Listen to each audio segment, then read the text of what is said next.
Hey everybody, my name is Dennis the Wizkid, and I have a video for you today, and it's about the tribal goblins. In the MTG world, or the Magic the Gathering world, as we know, goblins is an iconic tribe, and it's one of the most favorite tribes of all time. And when I was a young boy, I used to really want to collect goblins. I have an affinity for little green men that attack for just about everything, and I'm the type of person who likes red cards, especially these goblins, and their interaction when it was in the onslaught era left me really pretty nostalgic. For me, this is my favorite deck, and I just brewed this. This is a modern deck, and with those sideboards, mind you, I'm a casual player, even though some casuals really like sideboard, but me, I don't do sideboard. I just put it all in, and I don't care if I win or lose, just as long as I do the cards themselves. I do the deck itself.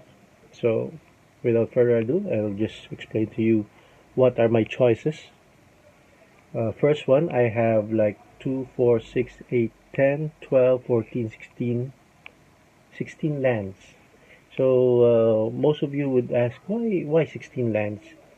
I just put 16 lands because the curve is like a mono red, and I have like 4 Simian Spirit Guides.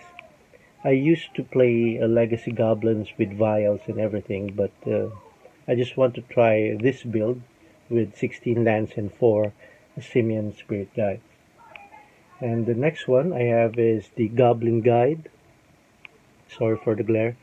The Goblin Guide, usually the goblins don't use Goblin Guide. It's because Goblin Guide is mostly used in red burn decks and fast prowess decks as well. But I use this Goblin Guide. When I tried this in the Goblin deck, it seems pretty effective, because this build that I have seems to be like have a slow start, but with Goblin Guide at least I can keep on the pressure while still setting up my combos. So I have 4 Goblin Guides, and then for the 1-drops I also have 4 Skirk Prospector. For those of you who don't remember, Skirk Prospector was one of those cards, innocuous cards, that really is very, very effective, because the ability is for 1 mana, for 1 red mana, it's sacrifice a goblin, add 1 mana to your mana pool.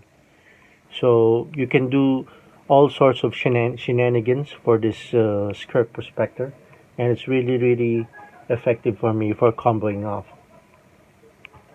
So for our 2-drops, I have the Goblin Piledriver, very iconic goblin.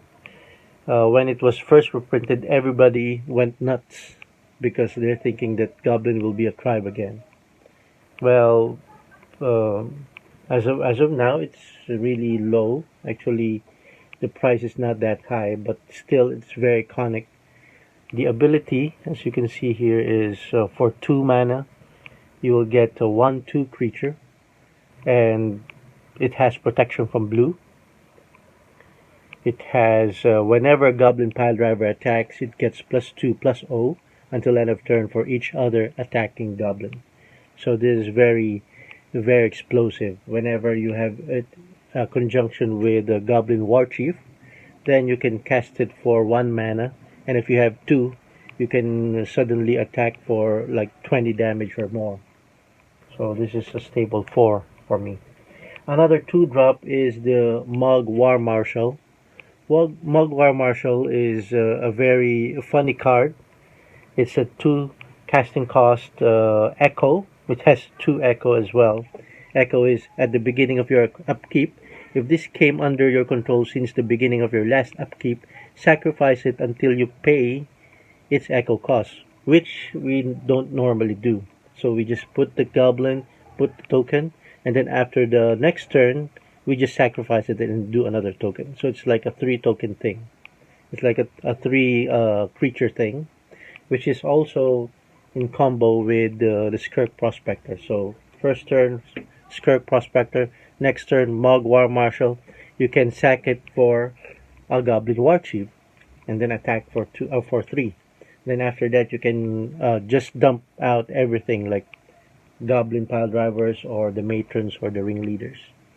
So War Marshal is very, very effective to clutter the board and to do some sacrificing for mana shenanigans. Yeah, I really like this card.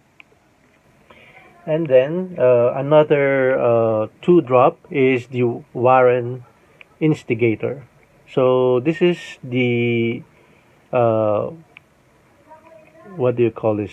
It's like a toned down version of Goblin Lackey, which Goblin Lackey is a very powerful card. It really, when it was in Legacy, when there was no DRS or Deathrite Shaman, Goblin is like a tier 1 deck. But now, because there are so many other cards, then Goblin was put aside to tier 2 or tier 3 for the Legacy build.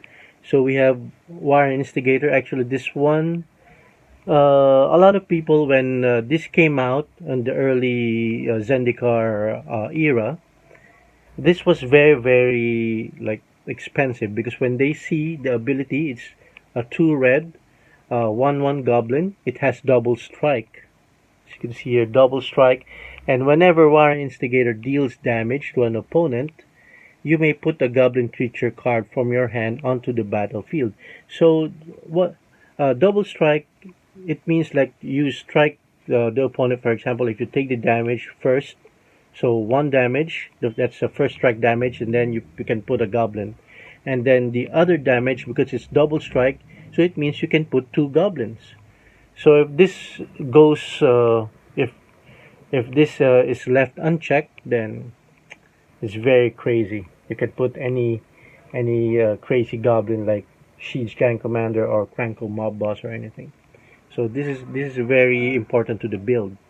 It really speeds up things. Okay, so moving on.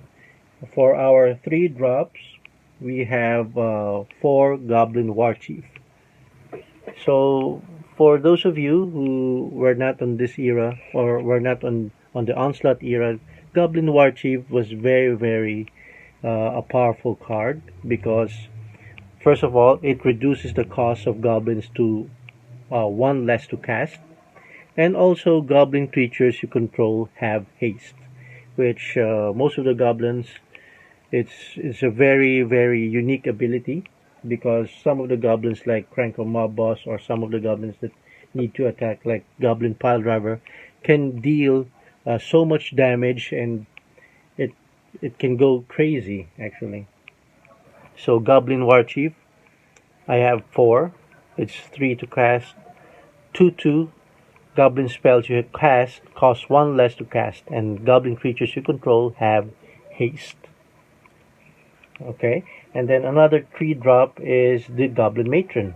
Of course, this one came in I think Modern Horizon, and when this one came, also Modern became, or Goblins became a very strong deck.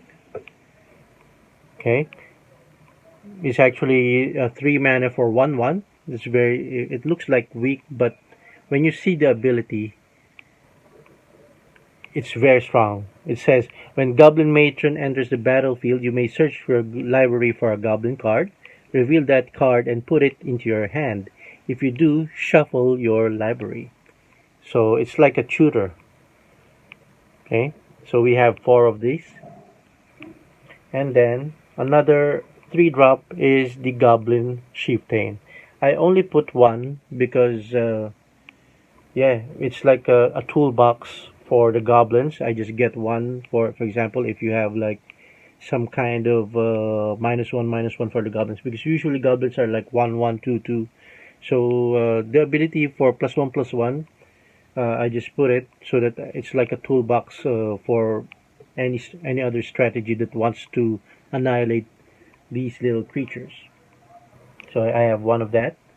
And then for our 4-drop, we have the Goblin Ringleader.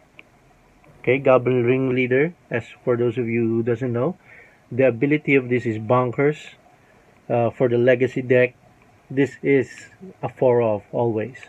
So 4 to cast 2/2 haste.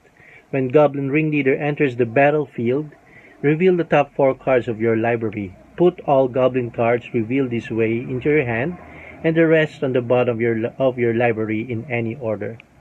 So it's like a card draw, and it in conjunction with the Goblin Matron, it's crazy. Actually, you can, for example, if you attack for War Instigator for 2, you cast Goblin Matron and then fetch for the Goblin Ringleader. And after that, you cast Goblin Ringleader because you can cast 2 of the goblins and then you can draw 4. And luckily, if you have 4 goblins, then it will go all into your hand. So very, very crazy interaction here.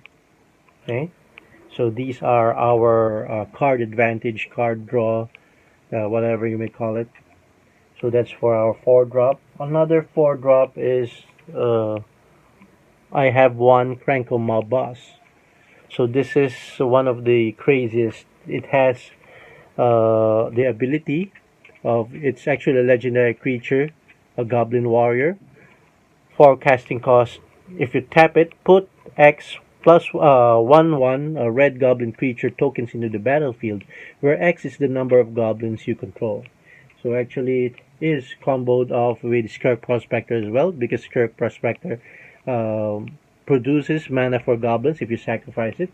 And of course, if you have many goblins in the battlefield, and Goblin Warchief is also in play, if you play Cranko mobboss, tap it, produce X mana or X goblins, and then you can cast all of your hand. If you have a Ringleader or Matron as well, you can do the process over and over, and then you can attack for lethal damage. So Cranko mobboss for me is one of the very, very strong addition to the goblins. I only have one because as you know, it's like a toolbox effect. And for the 5-drop, I have the iconic Siege Gang Commander.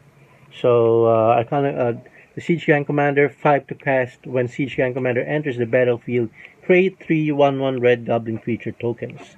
And then if it has the ability of pay 1 colorless, 1 red, sacrifice a goblin.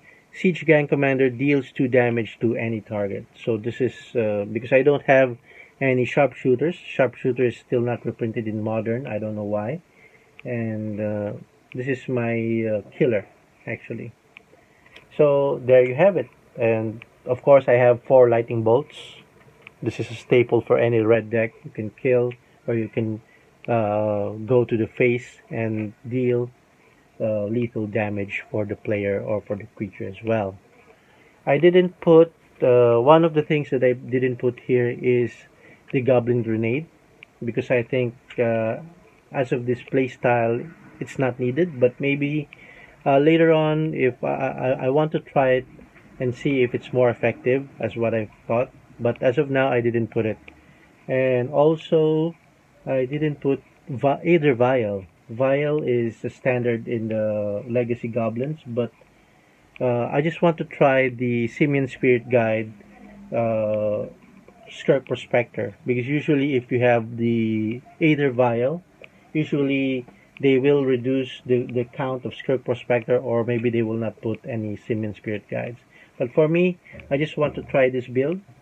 I just want to play test it, and let's see what it can do in Modern. Actually, as of now, I've tried it a few times. I've won some matches, but as of now, it's still lacking, actually. But if you want a fun, cheap deck, you can always have the goblins at your side.